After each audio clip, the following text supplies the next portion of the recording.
Flash, flash avec un franc rouge, 3 fois flash. Chef de l'État, bonjour. Avec tous les efforts que vous êtes en train de fournir, que les autres ne voient pas, pour redresser notre pays, qui est votre pays dirigé par vous, les présidents élus. Je sais que les ennemis ne veulent pas votre vision. Moi, le défenseur du chef de l'État de numéro 5, Poutine à Kinshasa, Poutine en RDC. Chers compatriotes, Quinois et Quinoises, le voyage du chef de l'État qui est en train de faire n'est pas pour sa famille ni pour son propre intérêt, non. C'est pour l'intérêt de nous, peuple congolais. Nous disons toujours dans nos bouches, le Congo sera un indivisible. Alors, si le Congo sera toujours un indivisible, donc le chef de l'État a sa mission de ne pas s'asseoir au pays, d'entrer partout, faire des contacts, dénoncer ce qui ne va pas dans son pays, dénoncer pour tout ce que les étrangers font dans ce pays pour bloquer le processus, la vision du chef de l'État. C'est ce que nous, les Congolais, ne comprenons pas jusqu'à ce jour ici. Après les États-Unis d'Amérique, le président de la République s'est rendu en Chine. Vous avez vu les images, il a signé beaucoup de contrats. Et surtout pour moi, les défenseurs du chef de l'État et pour le peuple congolais que nous sommes.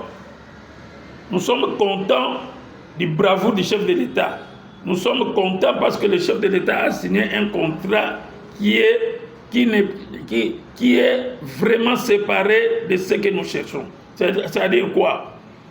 Le président vient de signer que les Chinois nous construisent un mur blindé. Vous voyez comme la blindée, quand ça en va en guerre, c'est comme ça. Un mur blindé entre le Rwanda dans la frontière et la RDC. Si nous voulons la paix, si nous voulons que le chef de l'État travaille, si nous voulons que la vision du chef de l'État s'accomplisse, donc il nous faut un mur là blindé. Alors ce mur là va contenir quoi? L'ennemi, que ce soit rwandais, que ce soit burundais, ougandais, qui que ce soit nos amis parmi les 9 voisins là, il y aura les alarmes qui vont signaler, qui vont dénoncer les noms même de l'ennemi. Qui osera à venir tout près, à 1 kilomètre, l'alerte est déjà là. Alors, comme cette frontière va être contrôlée par les Chinois, je ne crois pas que les Rwandais vont encore faire ces bêtises qu'ils font ici. Ça, c'est bravo pour le chef de l'État.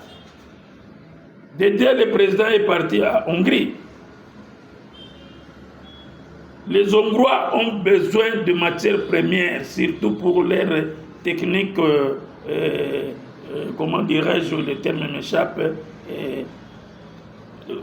pour utiliser dans le thermique, c'est-à-dire la chaleur. Ils ont besoin de ces minéraux-là pour faire les choses qu'ils ont fait, mais il manque les matières.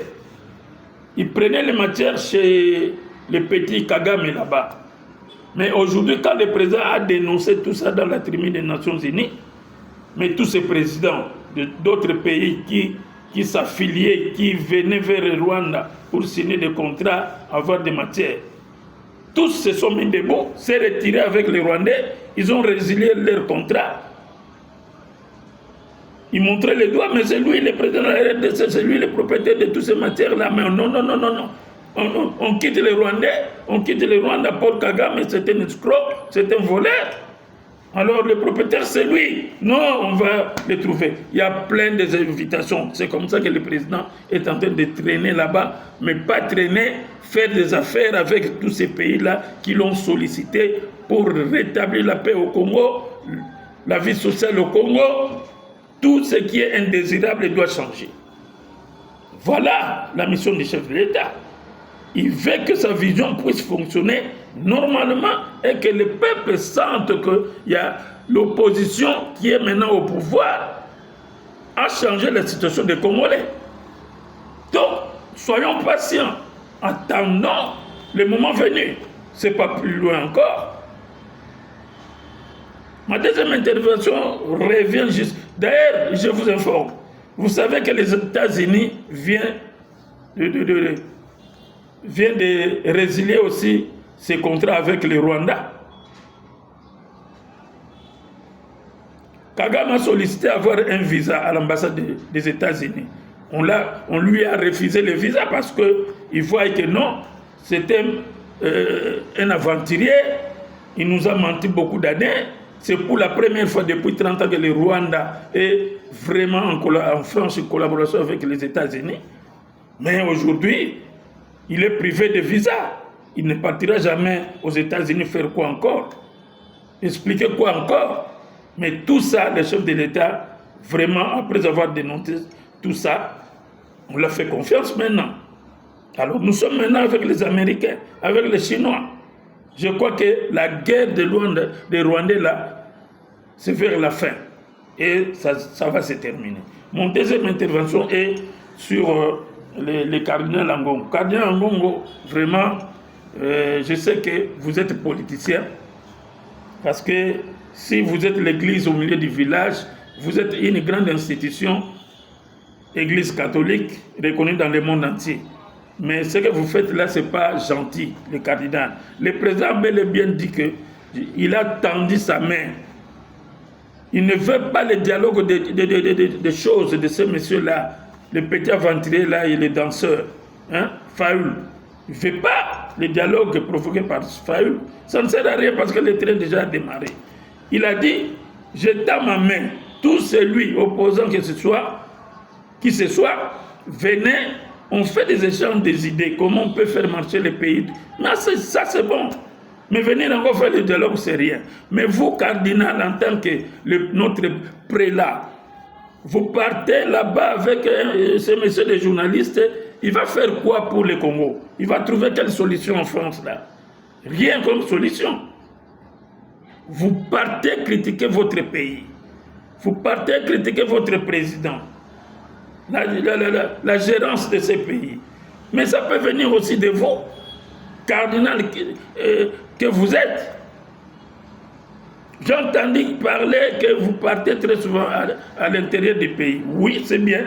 Mais qu'est-ce que vous amenez là? Parce que vous voyez le peuple est fatigué.